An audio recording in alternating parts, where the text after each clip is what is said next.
जय हिंद। कैसे हैं आप सब? उम्मीद करते हैं कि आप सभी अच्छे होंगे।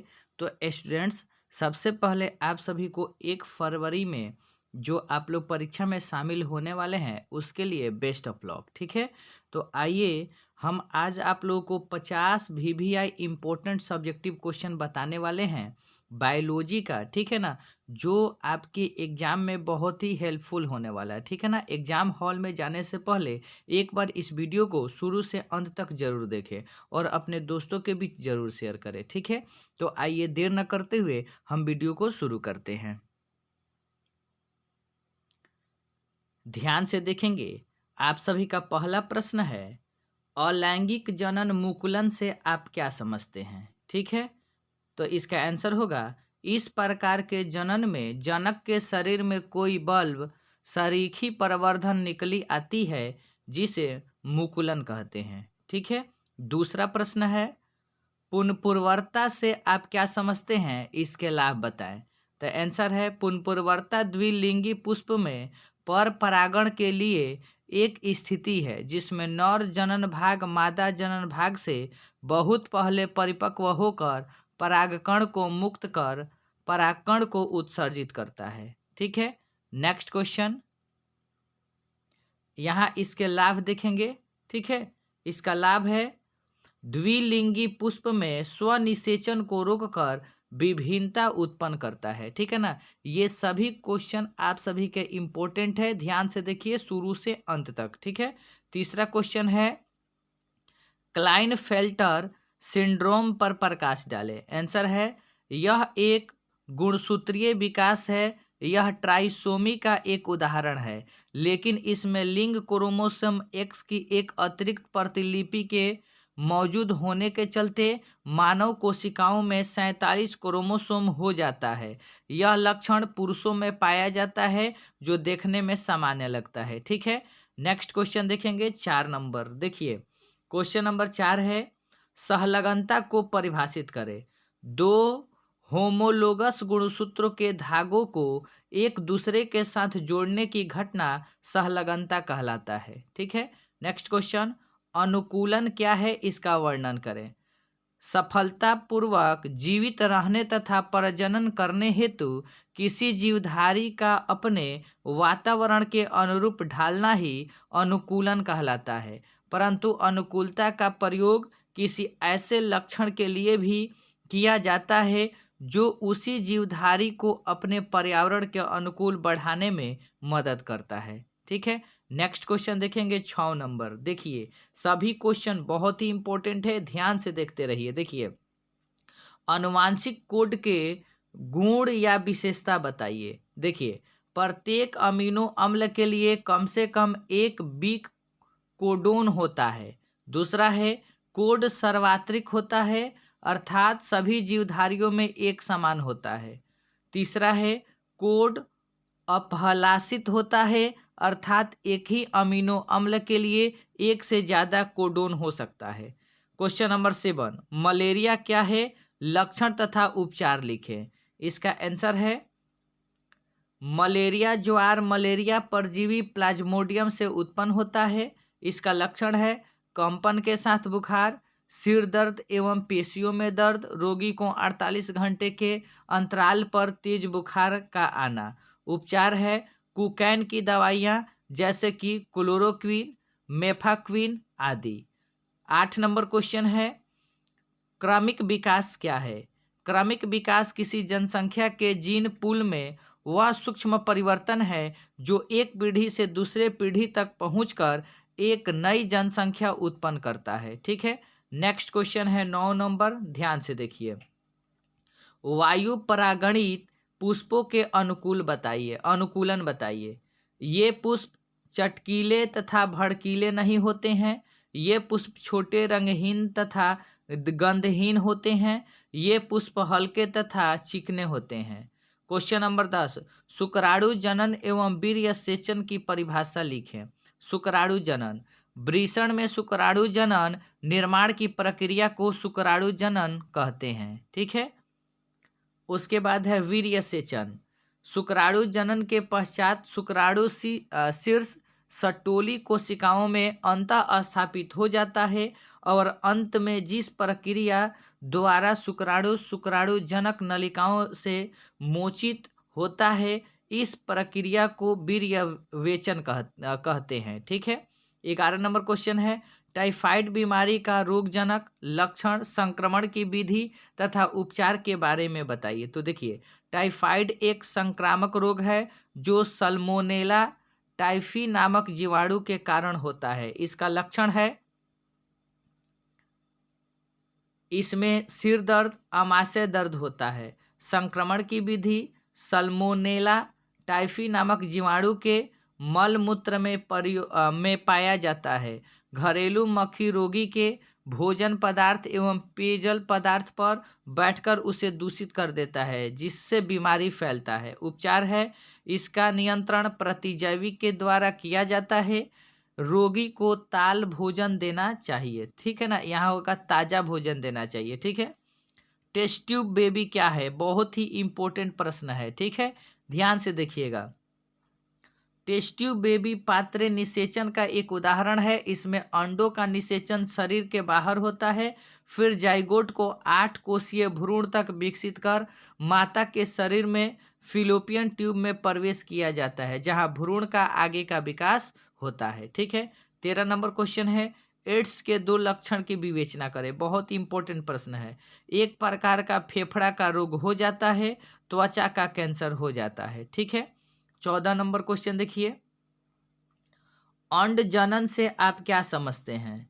तो इसका आंसर होगा, अंडाशय के डिंब कोशिका का अगुणित अंड कोशिका में परिवर्तन को अंड जनन कहा जाता है। ठीक है। 15 नंबर क्वेश्चन है, अंतः प्रजनन क्या है? आनुवांशिकी रूप से समान जीवों के बीच जब प्रजनन होता है तो इसे अंतः प्रजनन कहते हैं। अंतः प्रजनन के कारणों आबादी में अच्छी जीवन की बढ़ोतरी होती है। ठीक है। 16 नंबर क्वेश्चन है, मानव लिंग निर्धारण कैसे होता है, या लिंग निर्धारण से आप क्या समझते हैं? ठीक है। तो इसका आंसर है, देखिए, मानव का लिंग निर्धारण XY प्रकार से होता है। कुल 23 जोड़े क्रोमोसोम में से 22 जोड़ा नर और 1 जोड़ा मादा में होता है। नर में X अतिरिक्त एक क्रोमोसोम होता है जो नर लक्षण का निर्धारण करता है, और मादा में X क्रोमोसोम का एक जोड़ा होता है। ठीक है ना, जो मादा लक्षण का निर्धारण करता है। ठीक है। 17 नंबर क्वेश्चन है, जीवों में अलैंगिक जनन के बारे में टिप्पणी लिखें। जीवों में प्रजनन की वह विधि है जिसमें एक जनक से नई व्यक्ति का जन्म होता है, अलैंगिक जनन कहलाता है। इसमें जनन कोशिकाओं का निर्माण एवं संलयन होता है। ठीक है, नहीं होता है। नेक्स्ट क्वेश्चन है, मोनोकार्सिक फलों को लिखें। ठीक है। तो इसका आंसर है, ध्यान से देखिएगा, वह सत्य फल जिसका विकास एक कार्पिल से होता है मोनोकार्तिक फल कहलाता है। ठीक है ना। 19 नंबर क्वेश्चन, कार्पस ल्यूटिम किस प्रकार बनता है? अंड उत्सर्ग के पश्चात ग्रेनुलोसा कोशिका तथा अंतराली कोशिका एक शंकुकार कोशिकाओं का बड़ा पीला पिंड बनाती है, जिसे कार्यस न्यूटिम कहते हैं। जलभीद, मरभीद तथा समोदभीद के बारे में लिखें। जलभीद, पादप जो केवल जल या अत्यधिक नम मिट्टी में वृद्धि करते हैं, जलभीद कहलाता है, जैसे कि कमल, जलकुंभी। ठीक है। नेक्स्ट क्वेश्चन है, मरुभीद। ठीक है, देखिए, पादप जो केवल अधिक ताप या गर्मी में वृद्धि करते हैं, मरुभीद कहलाता है, जैसे कि नागफनी। समोभीद, वे स्थलीय पादप जो न तो विशेष सूखे और न तो विशेष नम वातावरण के लिए अनुकूल होते हैं, जिन्हें वृद्धि के लिए संधारण जल की आवश्यकता हो, समोभीद कहलाता है। शुक्राणु जनन एवं अंड जनन के अंतर करें। शुक्राणु जनन, वृषण में शुक्राणु की क्रिया शुक्राणु जनन कहलाता है। ये अनेकों की संख्या में निर्मित होते हैं। ठीक है। अंड जनन क्या है? तो देखिए, अंडाशय में अंडाणु निर्माण की क्रिया अंड जनन कहलाता है। यह केवल एक ही निर्मित होता है। 22 नंबर क्वेश्चन है, डीएनए एवं आरएनए के बीच अंतर। डीएनए यह एक कुंडली होता है। यह कोशिका द्रव्य में पाया जाता है। ठीक है। उसके बाद है 11 नंबर क्वेश्चन। इसमें साइटोसिन, एड्रारिन, यूरिनिन तथा यूरासिल नामक नाइट्रोजनी क्षार पाया जाता है। उसके बाद है डीएनए। यह द्विकुंडली होता है। यह गुणसूत्र में पाया जाता है। इसमें साइटोसिन, एड्रासिन, थाइमिन तथा गाइनामीन नामक नाइट्रोजनी क्षार पाया जाता है। ठीक है। उसके बाद है CmRNA एवं tRNA के बीच अंतर करें। mRNA देखिए, यह जीवाणु में पाया जाता है। यह प्रोटीन संश्लेषण करता है। tRNA यह अमीनो अम्ल में पाया जाता है। यह आनुवांशिक कूट को बढ़ने का काम करता है। ठीक है। नेक्स्ट क्वेश्चन 24 नंबर देखिए, न्यूक्लियोसाइड तथा न्यूक्लियोटाइड के बीच अंतर करें। न्यूक्लियोसाइड यह नाइट्रोजनी युक्त क्षार तथा शर्करा के संयोग से बनता है। इसका स्वभाव क्षारीय होता है। न्यूक्लियोटाइड यह नाइट्रोजनी युक्त क्षार, शर्करा तथा फास्फेट के संयोग से बनता है। इसका स्वभाव अम्लीय होता है। ठीक है। नेक्स्ट क्वेश्चन देखेंगे 25 नंबर, अलैंगिक जनन तथा लैंगिक जनन में अंतर। अलैंगिक जनन, इसमें केवल एक ही प्राणी प्रजनन में भाग लेता है। इसमें युग्मकों का निर्माण नहीं होता है। इसमें युग्मक संलयन नहीं होता है। इसमें प्रजनन समसूत्री नहीं होता है। ठीक है। नेक्स्ट है लैंगिक प्रजनन। ठीक है। इसमें दो प्राणी प्रजनन में भाग लेते हैं। इसमें युग्मक शुक्राणुओं तथा अंडाणु दोनों में ही बनता है। इसमें युग्मक संलयन होता है। इसमें अर्धसूत्री विभाजन होता है। यूक्रोमैटिन तथा हेट्रोक्रोमैटिन के बीच अंतर करें। देखिए, हेट्रोक्रोमैटिन देखिएगा, इसमें बार बॉडी बनता है। इसका साइज 250 एंगस्ट्रम होता है। यह कम सक्रिय होता है। यूकोमैटिन, इसमें बार बॉडी नहीं बनता है। इसका साइज 30 से 80 एंगस्ट्रम होता है। ठीक है। यह ज़्यादा सक्रिय होता है। ठीक है। देख लीजिए 27 नंबर क्वेश्चन है, जीन चिकित्सा तथा आणविक निदान के बीच अंतर। तो जीन चिकित्सा देखिएगा, जीन चिकित्सा द्वारा जीन दोषों का सुधार किया जाता है। इसमें जीव के आनुवांशिकी दोष के पहचान हेतु जीन में कायिक कोशिका में प्रवेश कराया जाता है। आणविक निदान, ठीक है। तो देखिए इसका आंसर, इसमें रोग के प्रारंभिक पहचान के लिए रिकॉम्बिनेंट डीएनए टेक्नोलॉजी का उपयोग किया जाता है। इसमें रोग का प्रारंभिक पहचान की जाती है। 28 नंबर क्वेश्चन है, वृषण तथा अंडाशय के बीच अंतर स्पष्ट करें। वृषण यह शुक्राणुओं की उत्पत्ति तथा नर लिंग हार्मोन टेस्टोस्टेरोन को स्रावित करता है। अंडाशय यह अंडों की उत्पत्ति तथा यह मादा लिंग हार्मोन एस्ट्रोजन को स्रावित करता है। ठीक है ना। ये टोटल आपके बहुत ही इम्पोर्टेंट प्रश्न है। हम आपके ज़्यादा समय नहीं लेंगे और जल्द से जल्द इन सारे क्वेश्चन का आंसर आप लोग को बता देंगे। ठीक है बाबू, वीडियो को शेयर करते रहिए आप सभी। ठीक है। नेक्स्ट क्वेश्चन है, रामापियकस तथा ड्रायोपियकस के अंतर स्पष्ट करें। रामापिथिकस रामापिस्यक मनुष्य के समान दिखाई देता है। ट्रायोपाथिक साइयोपिसिकस वन मनुष्य एप के संदेश ये। ठीक है। 30 नंबर क्वेश्चन है, पूर्ण प्रभाविता तथा आंशिक प्रभाविता के बीच अंतर स्पष्ट करें। पूर्ण प्रभाविता, संकरण के बाद प्रथम पीढ़ी में विपरीत गुणों के जोड़ों में दिखाई पड़ने वाले लक्षण पूर्ण प्रभाविता कहलाता है।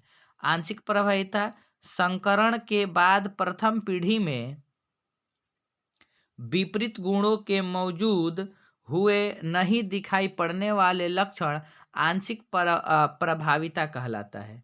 संक्षेप में ट्रांसक्रिप्शन का वर्णन करें। जेनेटिक सूचना को डीएनए के स्टैंड से आरएनए में कॉपी करने को ट्रांसक्रिप्शन कहते हैं। संक्षेप में ट्रांसलेशन का वर्णन करें। एमिनो अम्ल मोनोमर से पॉलीपेप्टाइड के निर्माण को ट्रांसलेशन कहते हैं। ये होता है आरएनए से क्या बनता है, प्रोटीन बनता है। ठीक है। नेक्स्ट क्वेश्चन 33 नंबर, ध्यान दीजिएगा। वंध्यता पर संक्षिप्त टिप्पणी लिखें। किसी व्यक्ति की वह अवस्था जो इसे प्राकृतिक रूप से जनन करने से रोकता है वंध्यता कहलाता है।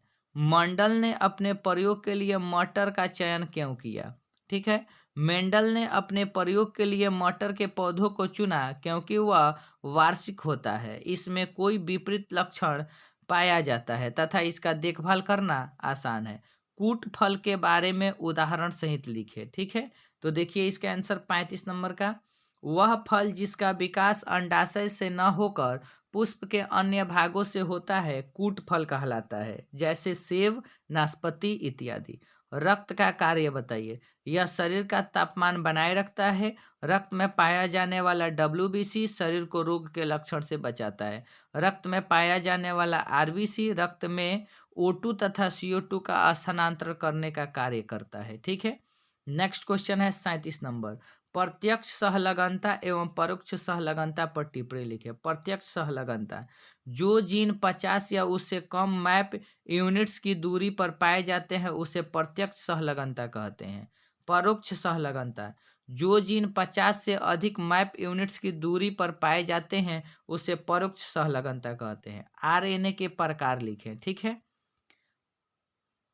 तो ये है mRNA, यह DNA के कोड को ग्रहण कर उसे एमिनो अम्ल के रूप में डिकोड करता है। tRNA, ठीक है, इसे विले RNA भी कहते हैं। यह राइबो न्यूक्लियोटाइड का बना होता है। यह सबसे छोटा RNA अणु है। tRNA, ठीक है, यह सबसे स्थिर RNA है जो राइबोसोम से लगा रहता है। बहुविकल्पता के बारे में उदाहरण लिखे। किसी लक्षण की वंशागति का नियंत्रक जब 2 से अधिक जीन या अलील द्वारा होता है तो स्थिर बहुविकल्पता कहलाता है। ठीक है, नेक्स्ट क्वेश्चन है 40 नंबर। कैंसर के 2 लक्षण लिखे। शरीर के भार में कमी, शरीर के किसी भाग की अत्यधिक वृद्धि। ट्रांसजेनिक जंतु से क्या क्या लाभ है? ठीक है, तो इसका आंसर है ट्रांसजेनिक शुगर से हमारे शरीर के लिए इस स्पेयर पार्ट्स प्राप्त होता है। ट्रांसजेनिक जंतु से ह्यूमन सेल लाइन प्राप्त कर आनुवांशिकी रोग जैसे हीमोफीलिया आदि का उपचार संभव है। हीमोफीलिया को रक्तस्राव रोग क्यों कहा जाता है? हीमोफीलिया को रक्तस्राव रोग कहा जाता है क्योंकि इससे ग्रसित व्यक्ति में केवल एक ही दोषी जीन होता है। इन लोगों में साधारण करने पर भी रक्त बहने लगता है। रक्त निकलने पर उनकी मृत्यु हो जाती है, इसलिए हीमोफीलिया को रक्तस्राव रोग कहते हैं। ठीक है, 43 नंबर क्वेश्चन है, जीवाणु जनित किन्हीं 4 प्रतिजैवी का नाम लिखें। सिफेलोस्पोरिन, पॉलीपोरिन, थायरोक्सिसिन, सब्टिलीन जीवाणु। ठीक है, 44 नंबर क्वेश्चन है, किसी पार यौन संचारित रोग का नाम तथा उसके कारण रोगाणुओं का नाम लिखे। ठीक है, तो इसका आंसर है AIDS, human immuno deficiency virus, herpes, simplex virus, syphilis, Treponema, pallidum bacteria, gonorrhoea, Neisseria, gonorrhoeae bacteria. DNA प्रकृति के लिए आवश्यक किन्हीं 2 एंजाइम का नाम लिखे तथा प्रत्येक का कार्य लिखे। ठीक है, तो देखिए यहाँ पर पॉलीमरेस लाइगेज कार्य है इसका। DNA पॉलीमरेस एंजाइम का उपयोग कर आकृति बना लेता है। लाइगेज एंजाइम का उपयोग प्रतिजैविक प्रतिरोधी जीन को संवाहक के साथ जोड़ने का काम करता है। रासायनिक विकास से आप क्या समझते हैं? ठीक है, तो इसका आंसर है रासायनिक विकास के अनुसार पृथ्वी पर जीवन की उत्पत्ति परमाणुओं को जोड़कर अणु बनने, रासायनिक अभिक्रिया द्वारा अणुओं से कार्बनिक यौगिक का निर्माण होता है। फिर बड़े कार्बनिक अणु और उनके संघनन से प्रथम जीवन संरचना की उत्पत्ति होता है। रोग का प्रसार कैसे होता है? संक्रमित रोगी से सीधे संपर्क द्वारा, रोगाणु वाहक जैसे मच्छर, मक्खी आदि के द्वारा। ठीक है, संक्रमित पेय एवं खाद्य पदार्थों के ग्रहण द्वारा।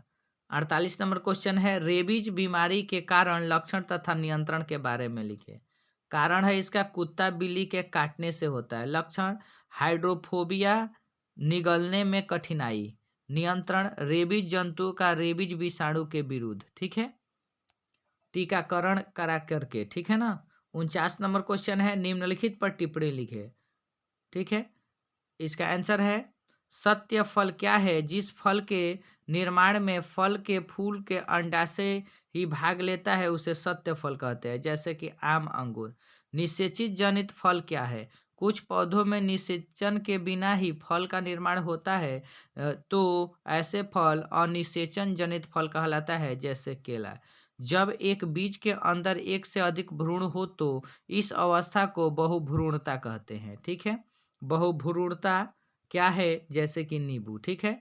जन्मजात रोग की परिभाषा दे। वैसे रोग जो जन्म से ही हो जन्मजात रोग कहलाता है, जैसे कि अंधापन, बहरापन, ठीक है ना।